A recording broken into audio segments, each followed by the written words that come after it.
Am I the asshole for wanting to keep my bees even though my new neighbor's son is highly allergic to them? I've been keeping bees as a hobby for 6 years now. I have 4 hives in my suburban backyard along with a large garden. My hives are all properly registered and are legal to keep in my town as of right now. The problem is that my new neighbors have asked me to get rid of my bees. They purchased the house and moved in over the winter and hadn't noticed my girls until this spring. Apparently, their son is highly allergic to bee stings. He has been hospitalized more than once and has to carry an EpiPen. They asked nicely, but seemed a little upset when I said I don't think I could do that. They didn't push the issue with me further, but I saw a rant on Nextdoor app that I am sure was written by them. Sometime after that, some of the bee-hating Nextdoor people went to our town board and tried to get beekeeping outlawed in our town. Luckily, it didn't pass, and they had mentioned in the minutes that current beekeepers would have to be grandfathered in if it did. Because of that, I am even more wary of giving it up just in case they do bring this legislation up again. If I have active hives, I can keep them. My neighbors and I aren't really on speaking terms now. Am I the asshole for wanting to keep doing my hobby? Edit. Thank you, everyone, for your input. So many have suggested this. I do already have security cameras in place, all around my house and pointing directly at the hives. You cannot access the hives without spending a significant amount of time on video. The hives are also behind locked fences. I just purchased a sign to put on their gate that says this area is under video surveillance and will be affixing that to their gate ASAP. By there, I mean the bees gate. Edit number 2.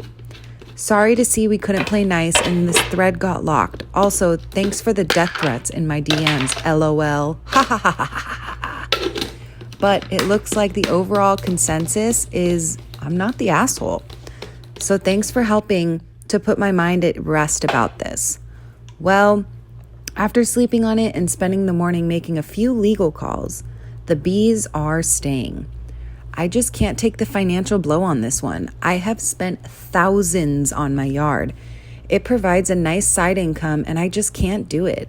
I have all my legal ducks in a row with my setup, carrying the proper insurance and following all state and local laws. I shouldn't have to worry much about legal issues as long as I keep doing it the way I have been.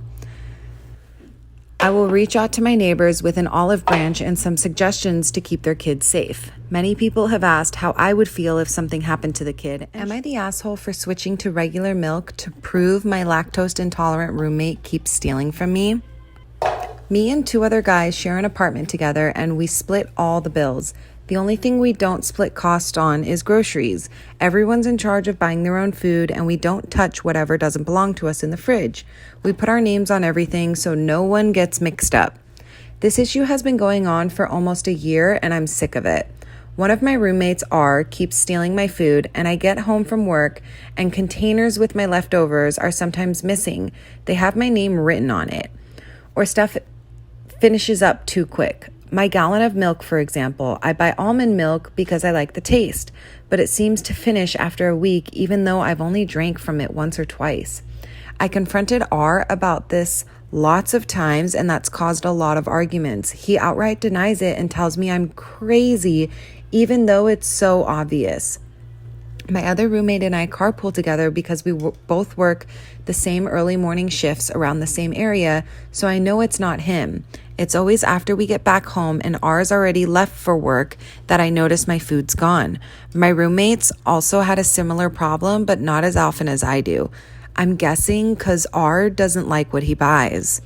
The funny thing is R buys a lot of food for himself and is even more stingy about his food. He will literally point out what's his when he comes back from grocery shopping and tells us not to touch it. Last week, my milk was nearly empty again and I got fed up. I went to the liquor store and bought regular dairy milk.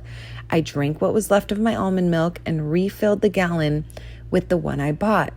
This was to catch and prove to R is the one stealing since he's lactose intolerant. The next day, Saturday, we get back from work and R is pissed. He yelled at me that he was stuck in the bathroom for 40 minutes with diarrhea because of my milk.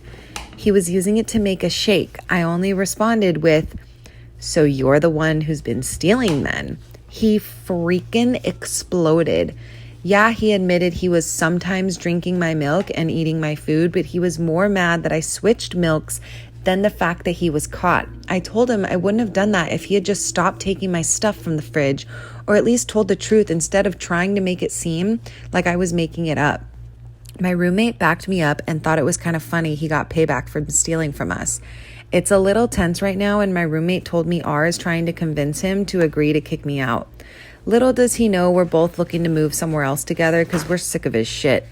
I told some buddies what happened, and a few think I was the asshole for that. I feel like I'm not in the wrong here. He was taking my food and not even owning up to it, and I wanted to prove it. Does that make me the asshole? Am I the asshole for calling my sister-in-law a racist after she compared my cooking to, quote-unquote, making kung pao chicken?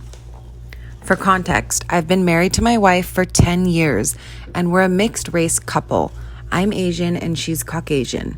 I've gotten along with her family, mother-in-law, brother-in-law, sister-in-law, but I always felt like her father-in-law and other sister-in-law, Sarah, never liked me. I'm a professionally trained chef with 15 plus years of experience, and I work at a high-end Chinese restaurant, a spin-off of a popular one in Beijing, in a large U.S. city.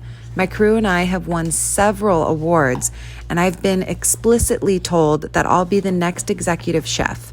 Sarah is also a professionally trained chef and works at a popular upscale French restaurant in the city. She constantly brags about it to, no joke, everyone, and she compares herself to Ramsay and Bourdain. Whenever I'm at my mother-in-law and father-in-law's house and helping them in the kitchen, Sarah is always criticizing everything I do, whether it's chopping, braising, marinating, etc.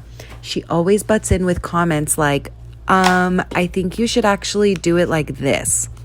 I've been patient for my wife and sidestepping those comments, saying things like, thanks, but I think I'll stick to the way I do it. Things came to a head 2 weeks ago when my wife, father-in-law, mother-in-law, and I were in her parents' kitchen prepping dinner for my mother-in-law's birthday. We were running a bit behind, so things were heated, which I kind of like because it reminded me of work. And that's when Sarah walked in. She took one look at what I was doing, scoffed, and said something like, "Oh wow, okay, so that's not the right way of doing things." It hit a nerve, and I pretty sternly told her to stop criticizing my cooking and that I'm also a chef like her. She laughed and said, making kung pao chicken at some Chinese restaurant doesn't count. The kitchen went silent.